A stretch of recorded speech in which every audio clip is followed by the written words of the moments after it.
that you're not making more money has nothing to do with your offer. It has nothing to do with your business.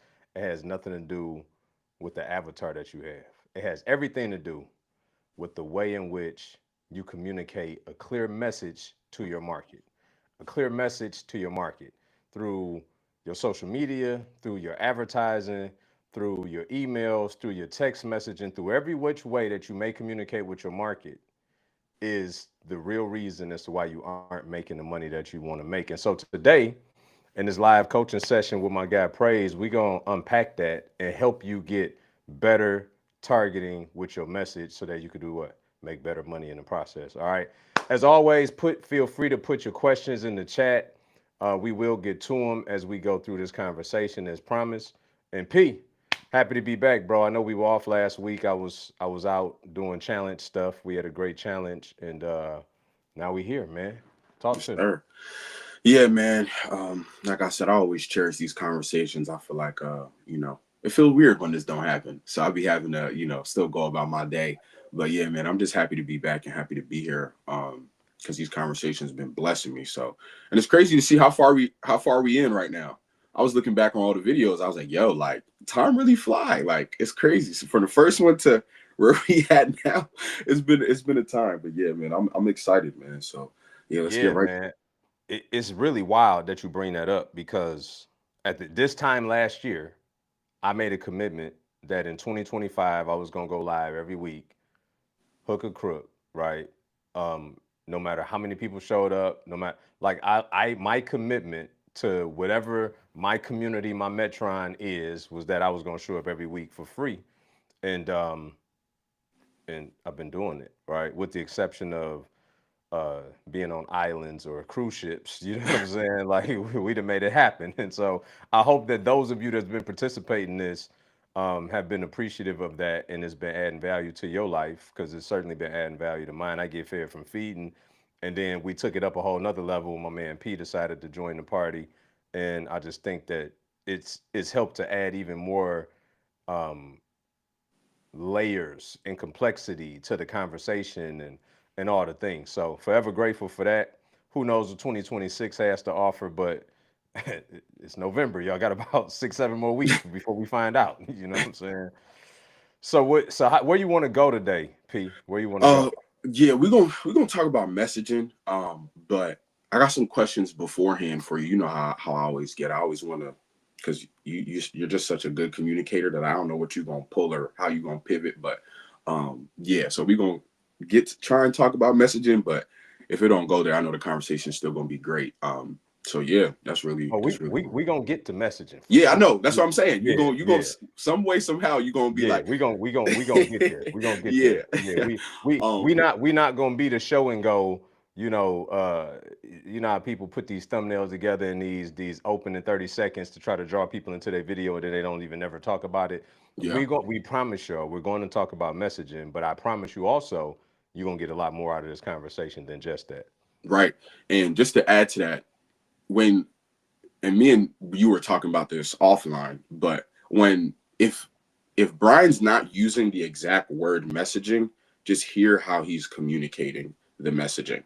That's all I got to say for the listeners, because it's like with all the gems that you're going to spit, it's like within the midst of you doing that, you're already talking about messaging or you're already showing an example of you doing that. So even though he may not be saying this is messaging, he's doing it as he's speaking. Um, so yeah. But yeah, first question is I wanted to ask, did you like previously before you hit all this success and before you got to the level that you were at, did you have a next level moment, like getting to the next level moment? And if you did, what was something that you mastered before you hit that next level?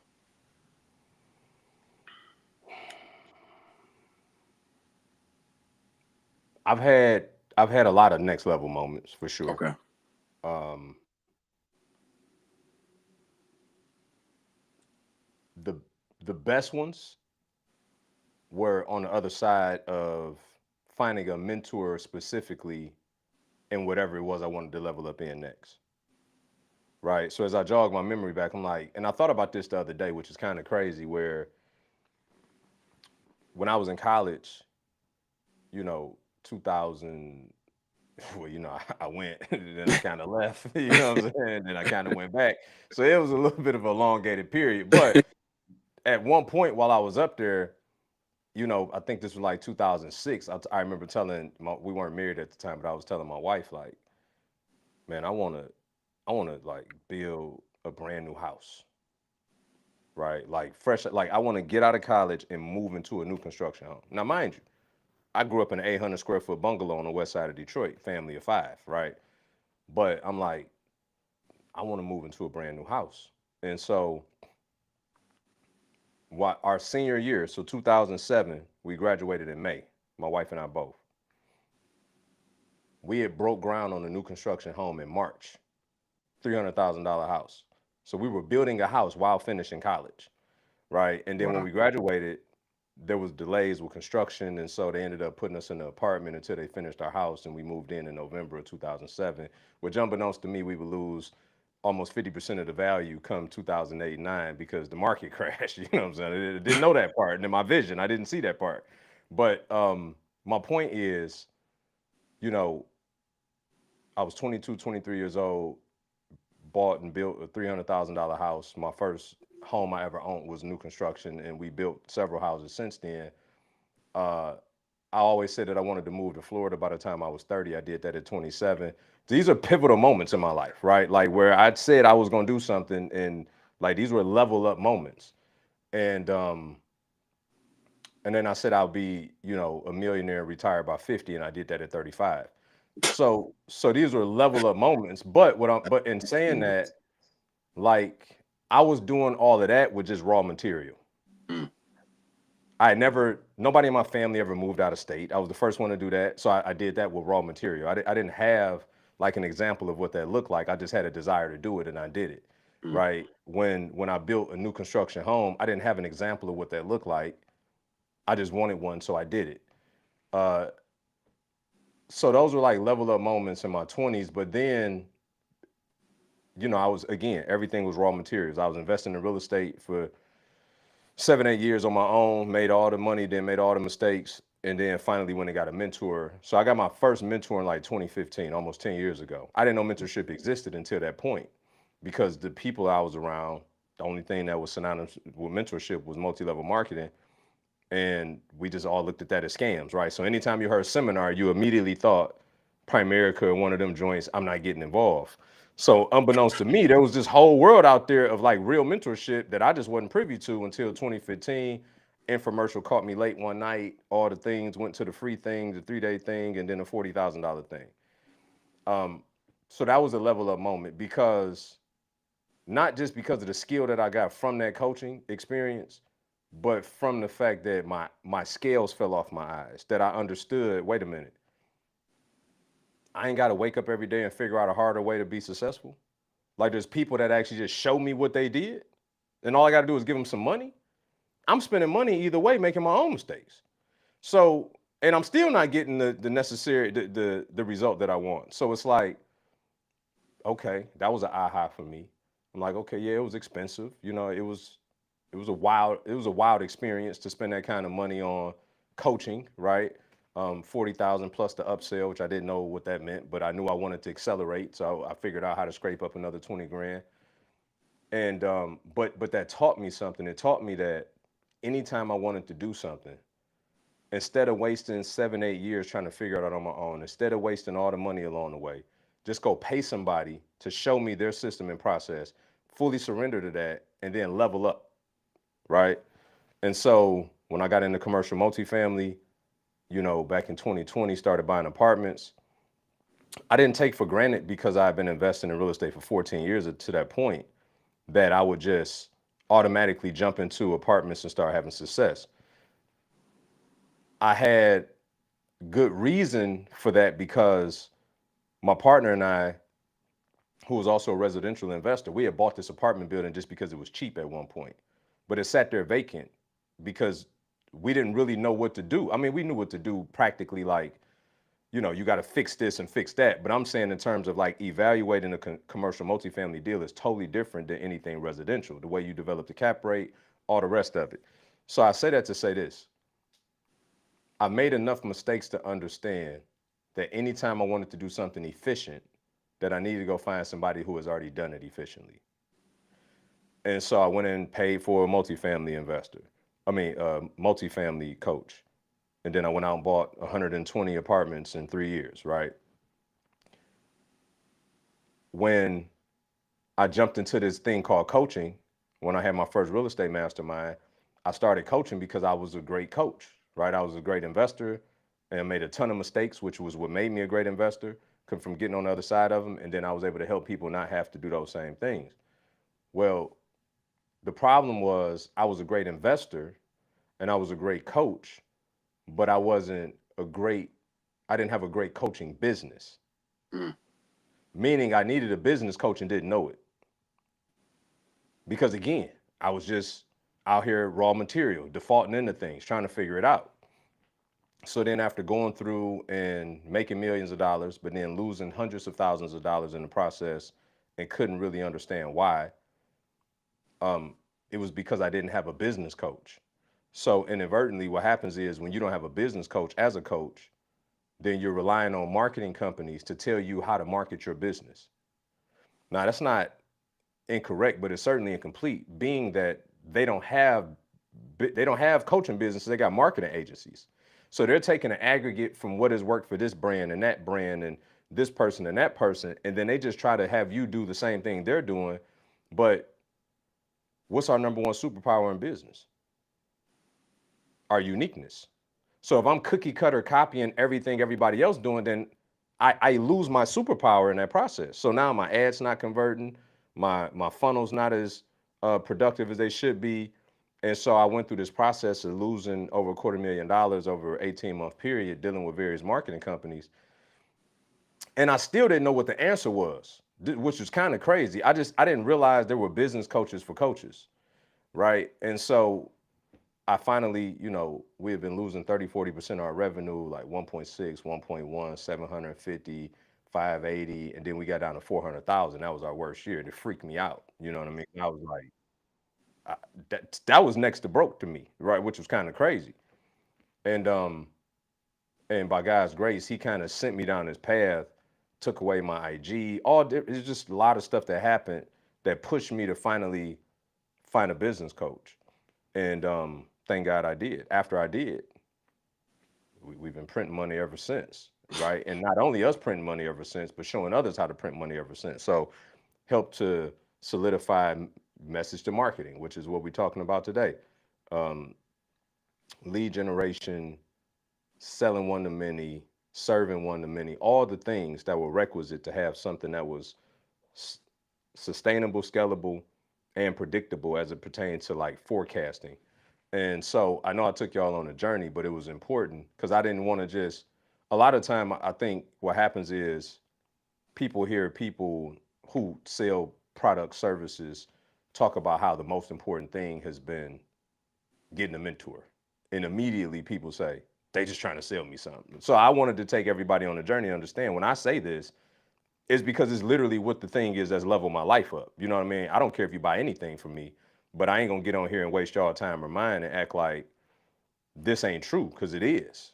And so every level up moment has come as a result of coaching, even in my spiritual journey, like getting around real godly men, real disciple makers, getting around those folks helped me level up my spiritual life. You know, I've always every real level up has come as a result of being in collaboration, community, or coaching from somebody else. Nah, that's good. That's really good. I appreciate you taking us on a journey. And as you were talking, one thing that I realized is you don't have a problem speaking on the valley moments. Um, like the moments where you were in the valley, the moments where you were going through it, the moments where things weren't going good. And I just want to ask, like, why is that? And it's it's funny because a lot of like uh, people that I look up to, well, the people that I do look up to, because I don't look up to too many, but the people that I do look up to or that I do see as an example or a role model for me, they have no issue talking about their times in the valley. And I want to know like what goes behind that. Like, is that where the biggest lessons come from? Because I remember you talked about this in a few previous lives. Where you were like, Will Smith talked about the peak top, where you've accomplished everything. Um, but yeah, like you have no time. Even when we have our offline conversations, like you constantly. And I know it's a part of your life, obviously, but it reminds me like there's going to be those valley moments. So like I just want to know like the thought process behind that and why you know it why it's brought up so much like because you bring it up a lot but it's in good ways to make me be like wow, so the value moments aren't that bad. Like it may not be comfortable, but you're always going to get out on the other side of it. So I just wanted to pick your mind on that about you speaking on these value moments that you have. Yeah, I mean, I had like probably 15 different thoughts that came to mind, but one of them is that one of my former real estate students used to always say, "Smooth seas don't make strong sailors. Mm, Smooth seas don't make strong sailors. You become a great sailor by getting that vessel through the hurricane, not that's when everything is calm and pretty and beautiful. It just don't happen, right? The only way to get perspective is by getting perspective. You lack perspective if the only thing you ever dealt with are good things. hold on, you got to say that again. You got to say that again. The, Say that the again. the only way to get perspective is by getting perspective. So you at a disadvantage if everything just always went good. Especially as a coach, it's really malpractice to coach people if everything is already always went your way. Because then how you gonna help them when things don't go their way? Mm, Everybody having a fit. They don't know what to do. You don't know what to do. It's a mess. So for me, the pre-qualifiers to becoming a good coach is that you went through a tremendous amount of adversity, mm, right? So it's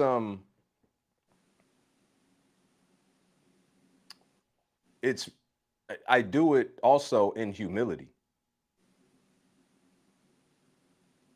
because I believe, and I said this on a podcast yesterday, for those of us that's really been called to coach, you don't have to manufacture empathy. God is already giving you through circumstances the empathy that you need for the people that you serve. So when you see these coaches online and, again, they jumping up and down on Lambos and beating their chest, it's kind of like it's detestable to me because good coaching comes from real empathy. The reason why they talk down at you and talk down on you is because they never really had to endure, or if they did, then they're acting out in a very prideful way, which either one of them is bad, right? Because pride go before destruction. The humble shall be exalted, the exalted shall be humbled. And so it's funny in that text, God tells us to humble ourselves.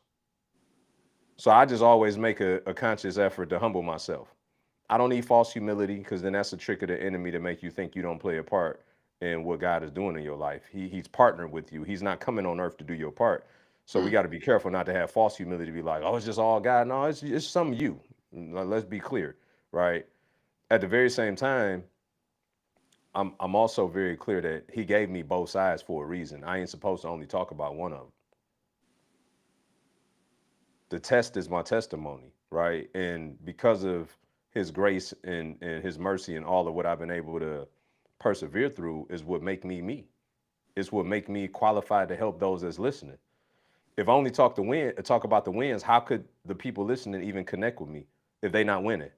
If they in a valley season and all I talk about is the mountaintop, then it's a disconnect, right? Right, right. The job of a coach is not to come there and get stuck with you there, but it is to come there and sit with you there Mm. and then say, okay, all right, you ready to go? All right, come on. I know how to get out of here. I'm gonna sit with you here, but then I can't stay here with you though, and I'm not gonna leave you here stuck. So now we're gonna come together and I'm gonna take you up to the mountain. Man, that's that's good. That's real good. Just that last part of you saying that you gonna sit there but won't stay there. Um, and even with me, how you were talking about getting perspective. I remember, you know, ever since I met you, all the things that have been going on in my personal life. Not nothing crazy, obviously, but me wanting to be the coach, me wanting to be out there and stuff like that. And I remember I was entering this new season, and you like, yeah, this your season where you're just gonna get perspective. And I was just like, I never heard that in a good way. Like, you know what I'm saying? Like, you were like excited, like, you know what? You're gonna get perspective this season. Like, that's it. And that's all you said. So I'm in my head like, what perspective do I need to get? But as I'm going through the season, I'm like, I get it now. I'm like, I'm going through different things, experiencing different people, different situations. Like, okay, like if I don't go through this, I won't have nothing to talk about. Simple. Like I will have nothing to talk about. So that's why even, I was, because I even practice when I'm driving sometimes to even talk about like content that I'm gonna post when I come back and stuff like that, because I'm like, if I don't go through this, like you said, if I don't have no perspective, I don't have no perspective. So I'm just like, I can't even give people perspective. And in the last coaching call, I was saying like I was just giving people knowledge. It was nothing that I done went through or anything that I did. I'm just like, God is good. And they're like, yeah, we know. And I'm like, no, let me tell you why he's good, though, right? But it has Mm-hmm. nothing to do with me. I'm just saying what the Bible said, or just saying, Mm-hmm. I was only talking about my wins, right? And to be honest, and I know everybody, has a different title of winning, but I don't even think my wins were really wins, like if I'm being honest. And I'm grateful for what God has done in my life. So I'm not saying I ain't win, like, because I think me sitting in front of you was a win. Like that's one of my wins. But the wins that I was communicating weren't the wins that I was actually experiencing. So that's what I think the difference is now, is that now I have better perspective on understanding. Like now every time I talk to somebody, I'm like, yeah, like I was talking to my mentor. They're like, you have a mentor at 23? I'm like, yeah, like having a mentor to me now is normal. Like I'm like, if I don't have a mentor, I think something's wrong. Like, but yeah, I just love the perspective you just gave, because I don't hear people talk about the valleys as much. Only pastors. You know what I'm saying? Like a real pastor who's been through it may talk about the valley. But you being a business coach with the success and the caliber that you've reached, absolutely, absolutely insane. So I just love the fact that you were just able to dive into that. And to ask you another question about the valley, and then we could pivot a little bit more after this. Um, what would you say, looking back on your valley seasons? What would you say you're most grateful for now, looking back from those? Like I know you're in it, you probably may have not seen what you've seen when you look back. So now looking back, what is something that you're grateful for that happened to you in that season? Everything, bro. Mm, Everything. The coming to the end of yourself, like feeling as though you're gonna lose your absolute mind or losing it to some degree, right. dealing with the anxiety, the panic attacks, the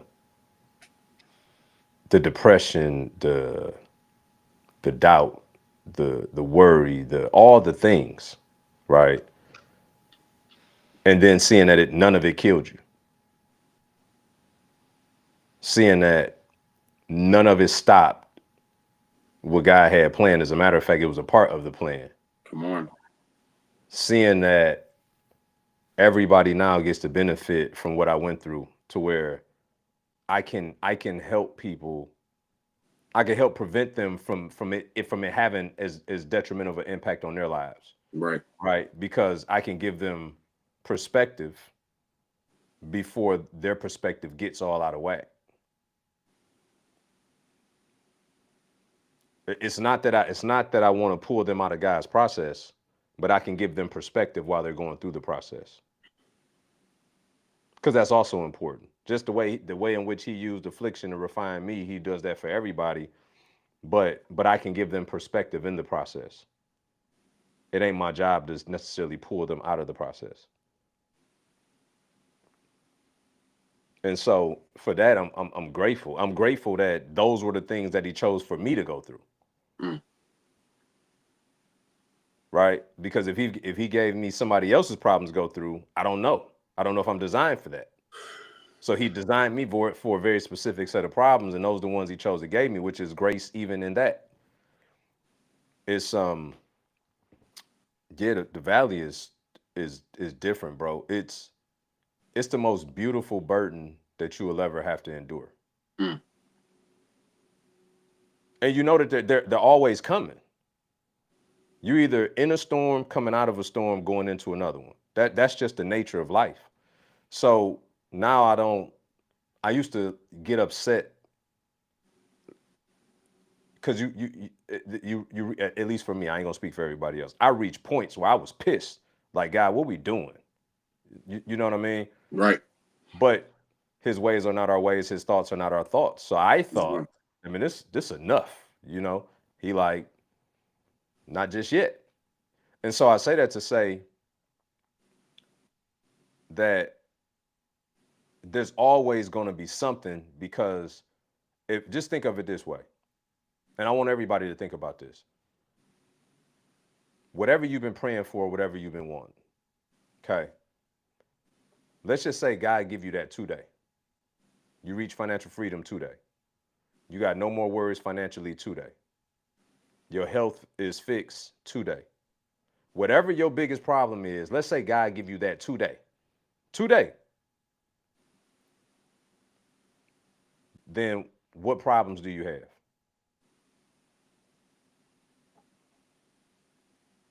Whatever the thing is that's been on your prayer list most frequent, if God gave you that today, what problems do you have? Now watch this. This part y'all ain't gonna like.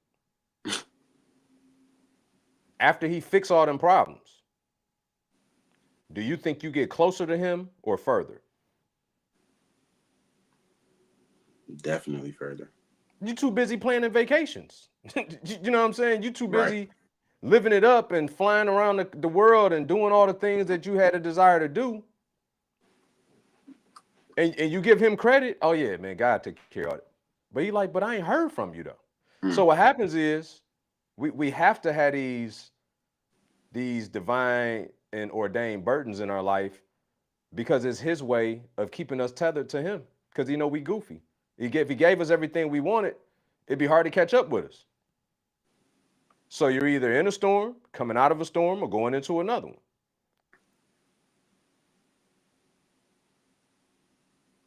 that's good. That's good. And By, this by would the be way, by the way, to praise his point, for those of mm, y'all watching, this whole time I've been teaching y'all messaging. I I'm not confused up here. This whole time I've been teaching you what message to market looks like without saying this is how you do message to market. Like I've been doing it the whole time, just so y'all know. Praise is 100% accurate when he told y'all that. yeah. Has anybody else noticed that? Has anybody else noticed that I've had a very consistent message to market this entire time we've been talking? Let me know in the chat. And we about to get to some of y'all questions. I see Godly had one regarding lead generation and ads. We about to get to that. I just want to see if y'all picking up on what it looks like to have a clear message to market. I've been in one specific pocket this entire time that we've been talking. That's that's talking specifically to my market. Y'all let me know if y'all have observed that, caught that. What you Yeah, about to man. say, P? Um, no, that yeah, you just like I said, um, and this is talking about what you just said, and then I'll ask you my next question. But it's it's moments like this where I'm like, it reminds me like, and even though you're this is all of off of all of your growth and your valleys, your ups and downs, and all the things, like it is the when they're in church and they're like, if God could do it for them, they could do it for me. That's what you resemble for me, like all the time. Um, just off of the way you communicate, I'm like, yo, like, God, I need that. Like what he's doing right there. I need to be able to do that. So I just think it's phenomenal that and astounding that you do that. But this would be my last question about the valley because the way you're communicating it, I'm like, yo, like I just could pick your brain about this all day. I wanted to ask you in those valley seasons, um, how do you endure? People always like, oh, you got to suffer well, you got to do this well. But I'm like, how do you truly like endure those valley seasons when you're in it. Now Bro, that you've had so many. I'm gonna tell you right now, your boy a hot mess. A hot mess. A hot mess. My wife will be the first to tell you. So here's the thing. Obviously, at 42 years of age, I've gotten better at it. Okay. And I've gotten better at it because he will leave me in it until I get better. Like It's good. it has been probably the biggest catalyst to my spiritual maturation. Because unlike them teachers, if you was a star athlete or you was just in a bad school system where they would pass you to the next grade, God ain't one of them. Mm. If you don't pass the test he gave you, he will put it on a different color sheet of paper and give it to you again. It'd be the same test on a different sheet of paper. It looked different, but it's the same test. And for probably a decade of my life until the last year, it was the same test that just kept showing up differently. Because he blessed me with the gift of being able to always find a crevice out of everything. Like you put me in the corner, bro, I'm a wiggle. You know, that's just what I do. Because he knows that about me, he let me wiggle. And then right when I think I done, here go the new test. Same test, different paper. So my seasons of being in the valley, bro, are oftentimes long. Mm. Like I looked up a couple months ago and was like, that's why I feel so light. I mean, I ain't out, but I'm out. You know what I'm saying? And Right. so, but before that, bro, I kid you not. And this is funny because it ain't funny, but it's funny. So a couple years ago, when David and I met, they were just my marketing team at that point. And I never forget, I was in Detroit working on some apartment buildings, and I was sitting out in front of one of the buildings on a Zoom call with him and the team. And I forget what exactly it was that we were talking about, but whatever it was made me tell them that I spent about 300 days out of the year just kind of like blah. And about 65 of them do I feel real joy, right? And my life had been like that for so long, I thought that was normal because I felt like, well, I'm first generation millionaire. I'm figuring all this out from scratch. You know, heavy as the hair that wear the crown. I just got a lot. I got the weight of the world on my shoulder. I'm just thinking my lot in life causes me just to walk around every day. And when I say blah, I don't mean as if like indifferent. I mean like carrying weight every single day. I wake up with it. I'm ruminating on it. I go to bed with it. But I just figured it was my lot in life. So I just carried it around. And it's so important to be around other people because if you could have seen the look on Dave's face when I said that, how he was like, man, wait, what you say? That was the first time, it became apparent to me that wasn't normal. Mm. I've been like this for years, though. God and his faithfulness, though. A couple years ago, he sent somebody that was one of my mentees, and I got on a call with her to help her through something. And unbeknownst to me, bro, like warfare broke out. This woman that went to praying on this call, and I just remember it was like 1:30 in the afternoon, and I'm sitting in my living room, and I'm talking to this lady, and I'm just sitting there crying, bro. Like she praying over me, and it's just stuff breaking off. This 300 days a year that I'm carrying around this weight, and after that, I realized the enemy had planted a seed long time ago to make me believe that lie was true. And so I've been enduring this year after year after year, walking around like this, but almost miserable, just thinking this is my lot in life. Like God gave me a lot to manage and steward. This is just what it looked like. And we talk about the armor of God in church and all of that. Listen to me. I got a PhD in it now. Oh, I'm not playing with you. When listen to me. When that lady prayed over me that day and broke whatever that was loose off me, okay.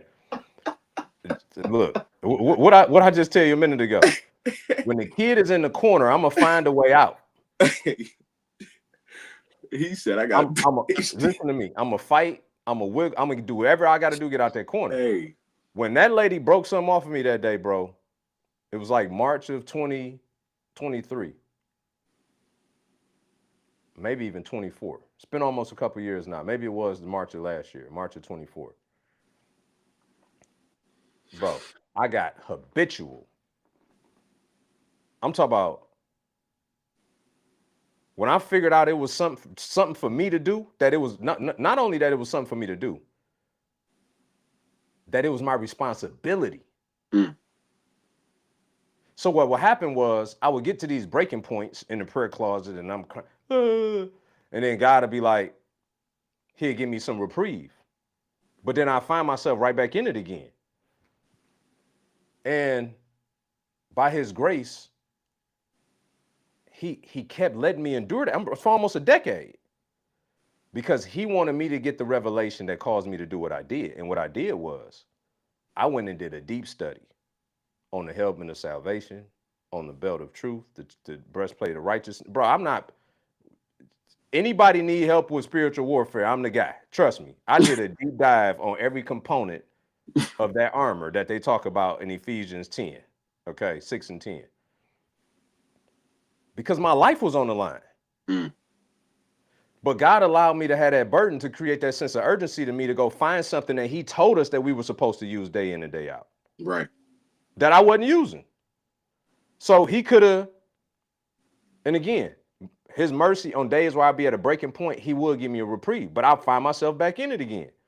And it's because he wanted me to find it for myself and utilize it in such a way that I had one of my mentors called me like a week or two after I had gotten out of it, and it told me he was in a dark place a couple months prior. I was wondering why I hadn't heard from him. He was on the brink of suicide. This man, if I told you his achievements and accomplishments, it'd blow your mind. And because of what God allowed me to go through and uncover for myself, I'm able to tell my mentor what was happening to him. I'm like, oh, bro, that's warfare. Here's how I know. And so now I got this whole arsenal in my notes that anybody that's around me that's going through that, I can give them the whole, here you go. It's the whole training. Y'all want some coaching? Here's the whole training on how to fend off the enemy. A lot of the time we give devil credit, and it ain't even that he's doing something actively in your life. He just planted a seed 10 years ago and it's taking root to make you believe a lie. And then you walk through life mad at God for something he never did. Tell me about it.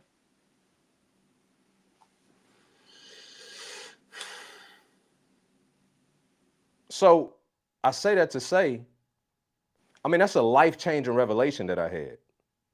So as much as I hate the valley, there's also this weird love for it at the same time, because the best things have been birthed out of it. The best things in my life haven't come from things being good in my life. It's come from things being challenging and bad in my life.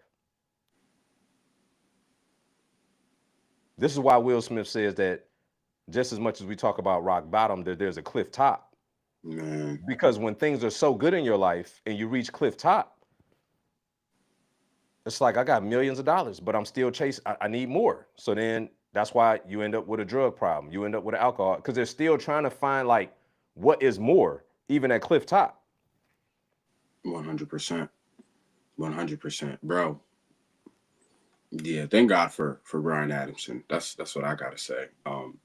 But even in the season that I'm currently in right now, I've never had more fun figuring it out.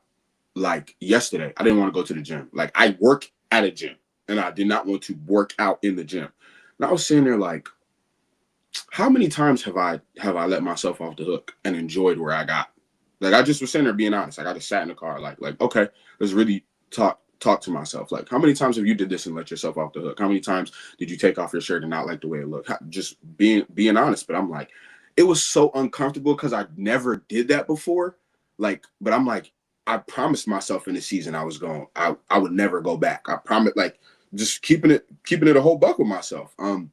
But when I finally started working out, I was like, it feels so good to be uncomfortable right now. Like I'm enjoying the uncomfortability because I'm, like you said, like good things are being birthed. Like I'm more consistent, I'm more disciplined, I'm becoming more self-aware, and all the things. So you even bringing that up, excuse me, you even bringing that up is amazing because I'm like, I used to, when I tell you I used to despise being in the valley season, like in those valley seasons that I'm like, God, weird. Like I'm not talking to you like at all. At all. Like, and recently, to be even more transparent, the way you've been transparent recently, right? For those of you who don't know, like in 2020 when my dad passed away. So for a while I was like, God, why'd you do that? God, why'd you do that? Then I was like, okay, he's in heaven, so that's the best part about it. So I'm thinking that's the lesson. He's in heaven, you know, God takes, and God can, the same God who taketh, he can give. The same God who give, he can take. I'm thinking that's the lesson. Mm-hmm. Whole time, this is very recently, God revealed, he was like, you like people's provision over your life, but not their presence. So you like when somebody's giving you something, you like when somebody's doing something for you, but now when it's time to deal with them or be around them or open up or shit, he's like, you don't like dealing with people's presence. I'm in my head like, what? Like, I'm like, yeah, okay. He's like, that's why you can't even sit with me, because you don't like dealing with my presence. You pray for me to bless you, but now when it's time to talk to you, you don't want to hear it. But mind you, I'm in my head like, oh Lord, I love you, da da da da da. Like, you know, he's like, nope. He like, you love to see me provide. He was like, you do not love to hear me talk. You do not like talking to me, and you don't even like talking to me about you. Talk less than talking to me about me. And he was also revealing that I never had emotional safety. So, like you said, that seed that got planted when I was young, I always just grew up like I'm never gonna have emotional safety. So I would, and I was talking to God about this last night. I was like, I would use the conversation of God. So, because the conversation could go anywhere. So now I'm talking to you about God, so I can get that advice from you, so I never have to hear the emotional advice from you. Bless you.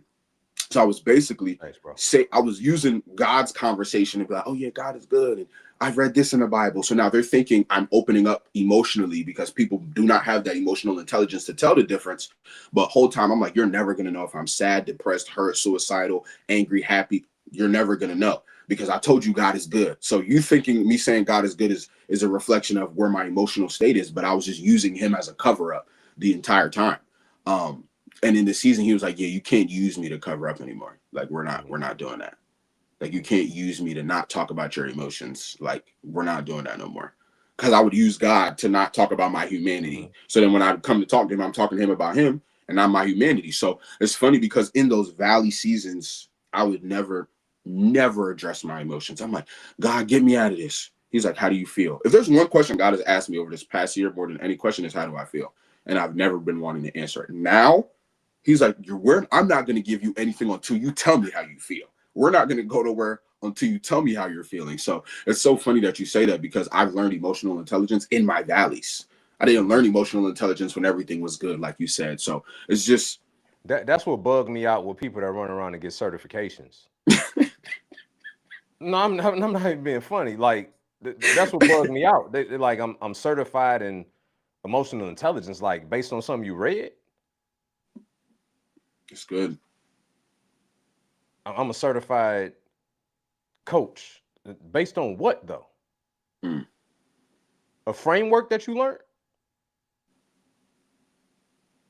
Your circumstances certify you, not the curriculum. Say that again, please. Your circumstances certify you, not the curriculum. That's good. No, I'm not. Go get it, right? I'm not tripping. You got one. I'm not saying throw it away. But what I am saying is put something real behind it, though. The certification is the veneer. Let's make sure there's some real teeth behind there.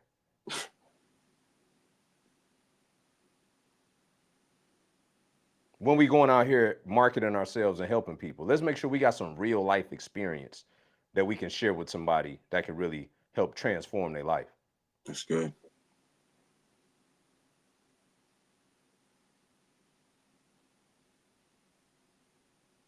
That's good.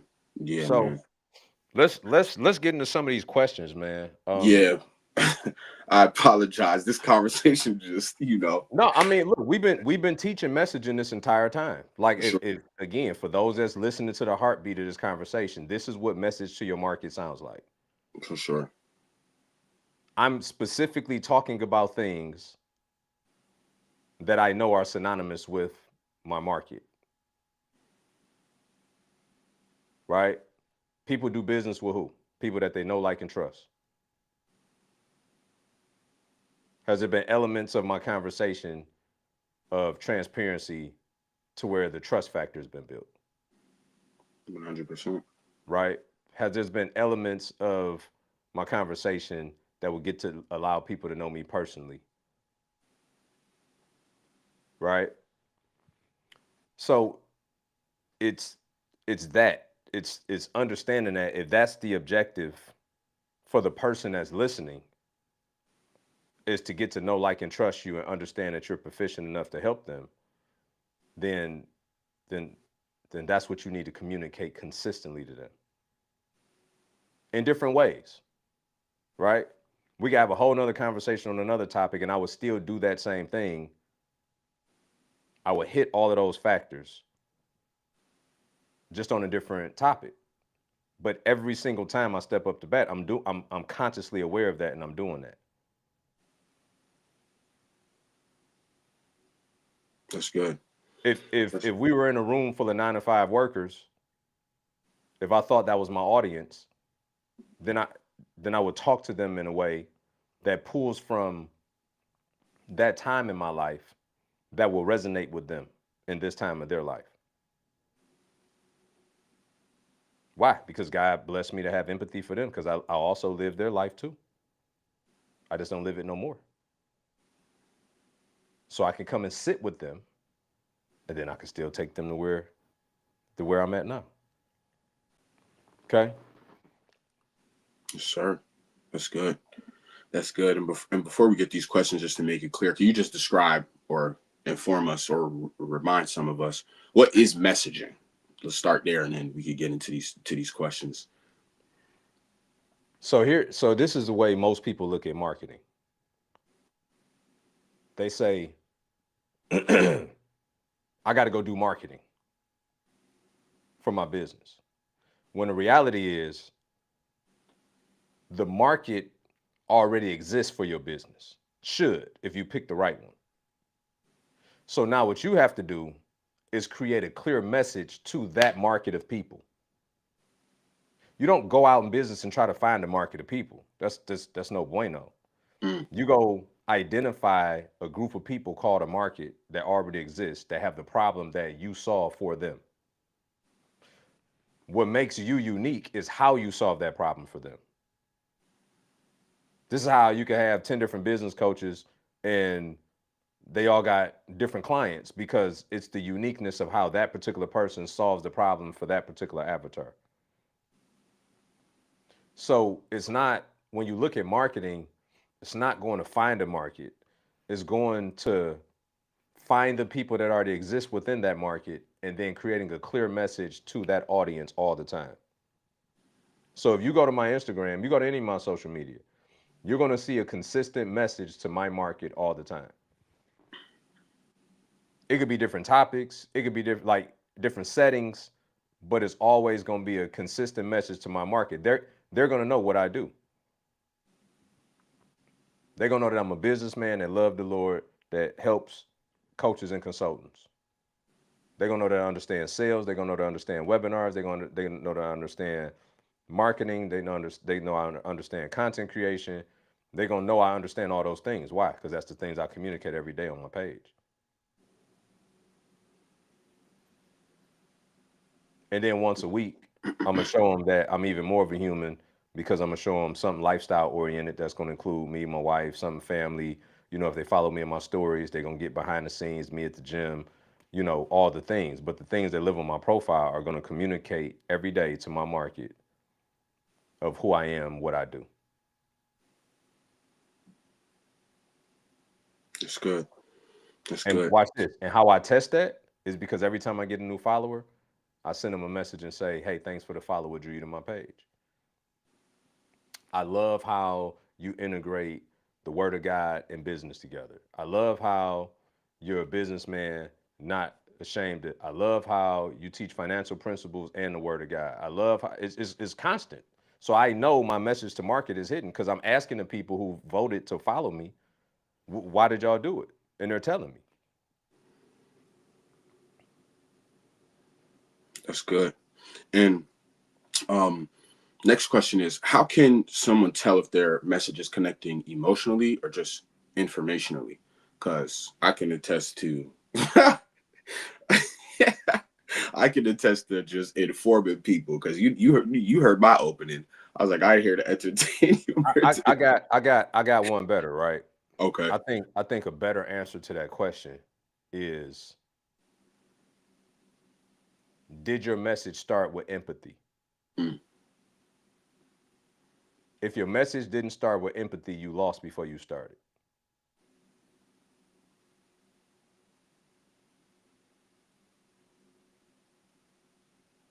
I'd rather have an empathetic connection with people far before an emotional one. I don't need the emotions high and low and all the things, right? I need them to know that I care. Because when they know that I care about them, then they'll start to care about the things that I care about. When they know that I sincerely care about helping them, then they'll start being sincere about paying me. So my method of communication, my modus operandi is always leading with empathy. And I ain't got the beautiful part, I ain't got to manufacture it. Because I just shared everything about my testimony and my story to where I don't have to go and look for empathy. I am empathetic for the people that God has called me to help because He created an environment to infuse me with empathy for those people. By the way, I said empathetic, not sympathetic. Mm. I ain't got no sympathy for nobody, but I'm empathetic to what they're going through and what they went through. That's why I got one rule in coaching that I'm not gonna fight you to help you. I'm not gonna do that. If you got it figured out, you go ahead. Cool. Cool. The sad part is after you go broke from trying to gamble and figure it out, now you need help and ain't got the money. So can we humble ourselves enough while we're in a decent position so that we can go to a greater position is the question. And most people can't. I'm just gonna go figure it out. Okay, go do that. I know what that looked like. So like you know what I mean? Like I've been there, Yeah. done that, got the t-shirt. I know what that looked like. So I know what the end result of that is for you. Then you think you're more justified to not make the investment. And it's like, okay. If people would just humble themselves, bro, the most wealthy people that I'm around are humble people. They're always looking to learn more. They're always willing to shut up and listen to somebody that knows something that they don't. It's the people that's so full of themselves that hurt themselves every day. And I got no sympathy or empathy for those folks. Because a fool and their money shall soon depart. So if you know better, go do it. God bless you.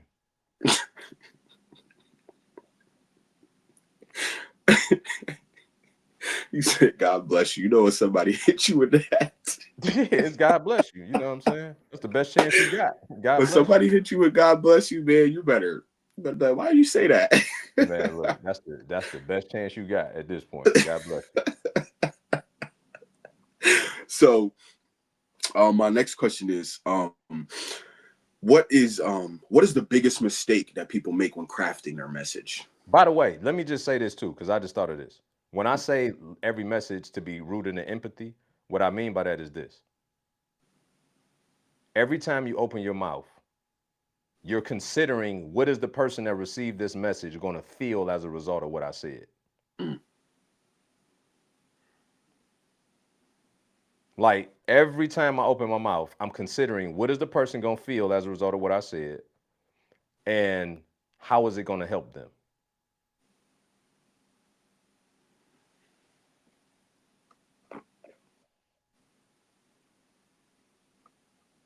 right? Just Right. go. I give everybody this homework assignment. Just go look at my Instagram.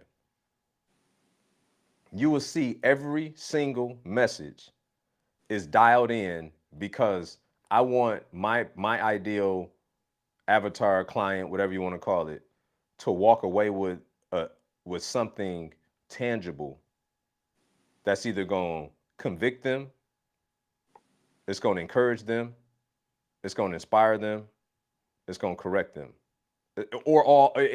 Some messages may do all four at once, but it's never about. None of the content is ever about me. It's always for their benefit. That's how I can. That's how I can post content for 7 years and miss 5 days because it's never about me. I never have to think about running out of content because people got problems every day. So the only thing I got to think about is how do I creatively convey a message that's clear enough to them to convict them for change. That's my job as a content creator, is to figure out how do I convey clear messaging that's convicting for change for those that want it. So I have to think about what keep them up at night. I have to think about what keep them stuck in life. I have to think about what barriers are they faced with every day.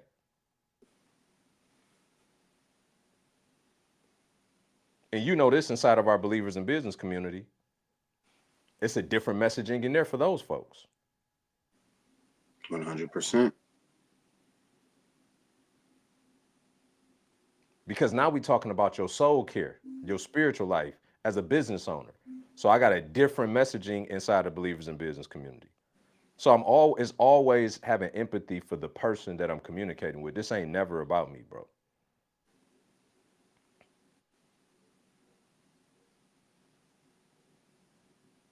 That's good. And is it? Would you say it's? Would you say it's easy or hard to make it not about you? Like Oh, for that's you. easy for me. I think for me, it would be hard to make content if it was about me. Mm. Why so? I don't like talking about myself. Mm. I'm not that impressed. You know what I'm saying? I get far more fulfillment from help. Like I literally get fed from feeding others. That's why when we were talking offline the other day, and I told you, I'm like, bro, the money just it don't motivate me no more. I, I get up with an appetite, you know what I mean? But it's not whether we made 300,000 this month or 30. It just I get more excited. I get more excited when I learn new ways of making money, not the money itself. Why? Because that's another opportunity for me to teach somebody else. I'm all about duplication and multiplication. The Great Commission is to go out in the world and make more disciples. Like I believe I've been commissioned to do that in the marketplace. So every time that I learn something new and I can convey it to somebody else, and then they can convey it to somebody else, and you're you're in the art of duplication and multiplication. That's kingdom work. Those are the things that excite me. Now, because of that, and because of the fact that I get up every day with intentionality to learn more, become more, then I know that by virtue of that, sowing and reaping, I gotta make money, and I'm grateful for that, right? And I got skill that will always allow me to make money. But I get far more fulfillment at teaching others how to improve their life and make money. That's good. That's good, man. Hey, that's all I got for you today, my man. That's all I got. So it was one thing in the chat that I want to get to Yeah, for sure. that was kind of a question. It was a statement, but I felt like it was a question. Godly Trading said, I feel like I'm in a chicken and egg situation, lead generation and ads. I'm almost spending all of our profit on ads, but without the ads, I can't generate leads to get the revenue. Got it. The question becomes this. What's your ROAS? What is your return on ad spend? Right? So for every thousand that y'all spend, are you making three? Every thousand that y'all spend, are you making five? Every thousand that y'all spend, you breaking even. Like that's a very critical component in understanding. It's to me, it's nothing wrong with you taking your revenue and throwing it back into ads. I think that's amazing. That's how you get more leads, you expand your business. You want to get to a healthy place though, where say 30% of your revenue is allocated towards marketing and advertisement, you know, 20% operations, right? You want to have your business set up soon to where you ain't just taking all your profits throwing in the ad. Like eventually you want to have enough profit to where you can allocate a certain amount of your revenue that every time it comes in, you know, it's going to ad spend. But I don't necessarily see anything wrong with what you're saying, unless if the ads aren't converting and bringing you at least a 2 to 3x minimum return on ad spend, then it's a different problem that you got. And it's not the ads themselves. Could be, but it's a deeper rooted issue. It's probably the messaging, the clear messaging on your organic, because people don't make a buying decision the first time they see something, right? We may like it so that we know the algorithm gonna feed it to us again. We procrastinate, so we don't just buy stuff first time we see it. We let the algorithm come back and remind us and feed us and all the things. So if that's happening, and then people are going to your organic footprint, and when they get there, they're confused, then they're never gonna go back and buy. So everything has to be synergized with your message to market, right? If you look at all my platforms, Instagram, YouTube, TikTok, um, LinkedIn. Actually, I got a call at 12 o'clock and get my website redone now, which I don't use for anything, but it's just a footprint. Uh, all the messaging is consistent so that when people are trying to make a buying decision after they see one of our paid ads, it it actually does a lot better than the ad, in my opinion, when they come get the organic, because they like, oh, this a deep well right here. Like he don't miss, right? He don't miss. And I know I don't. Like I agree. I'm like, I'm not being funny. This one of those moments where I'm like, the false humility don't work. Like I know I don't miss. I don't miss with consistency, and I don't miss with staying on message. Now, all my content ain't great, right? That's for the viewer to judge, but I don't miss though. I'm gonna be there every day. You ain't got to worry about it. Monday through Saturday, we showing up. I be on vacation in the island, we showing up. We there every day. Somebody posting. So that will be my that's funny. Sarah said that's why I'm here. I don't if there's another way, I don't know it. I'm And I'm glad you okay don't. with it. I mean, I'm okay with the way I know it. I'm It glad you it don't know ser- another it way. served me well in 7 years, bro. It has not failed. Showing up consistently to help people, you can't lose. If you show up consistently to help you though, you lost before you started. I hope I love everybody how you're so black and white, bro. Like Man, you some have no look, gray some areas. some things are taught, other things are caught. I hope they caught that. If you show up every day to help other people, you will never worry about money. If you show up every day to help you, though, you in trouble. Hmm. Because Matthew 6:33 said what? Seek ye first the kingdom and his righteousness, and all these things will be added. So if I show up every day to help people, I'm serving my metron, I'm serving my assignment. He said, I got your increase. But if I show up to serve me, which means I'm seeking things, I got the principle backwards, bro. I'm in trouble. So these things are not my opinion. It's just in the book.